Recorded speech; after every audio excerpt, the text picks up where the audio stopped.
Alors le Cercle Vendéen a été créé en 2011 à l'initiative de Bruno Retailleau et de moi-même. L'idée est de réunir des Vendéens de cœur ou de souche, tous très attachés aux valeurs de la Vendée et qui ont envie de faire rayonner le département et ses atouts. C'est avant tout un lieu de rencontre. On n'a pas la prétention de mener des actions pour faire de la communication par exemple, mais en revanche on a la prétention de créer du lien entre tous nos membres.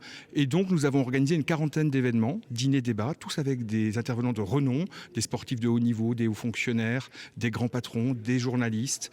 Et à chaque fois c'était des moments de débat intense. Et ce que je dois dire, c'est qu'au bout de 10 ans, les liens se sont vraiment resserrés entre les 150 membres du cercle. Cet esprit, il est déterminé par leur attachement à leur territoire, à la Vendée, ça c'est très important. Et il y a aussi cette idée qui est assez fondamentale que finalement, certes, ils ont des intérêts pour leur entreprise, mais qu'au-delà de leur entreprise, ils doivent quelque part coopérer pour essayer de faire en sorte que la prospérité vendéenne puisse augmenter.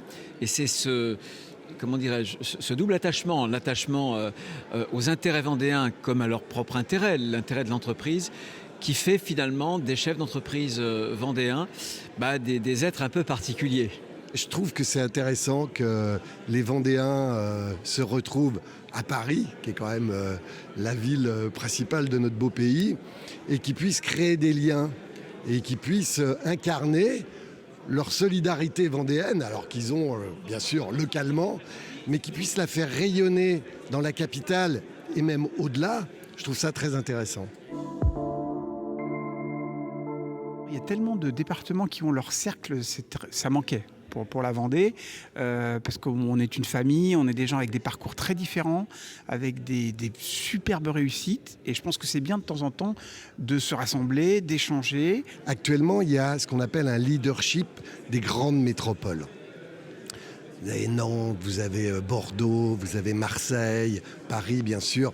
C'est-à-dire que les départements sont en train de s'estomper au profit, si je puis dire, des grandes villes, des grandes métropoles.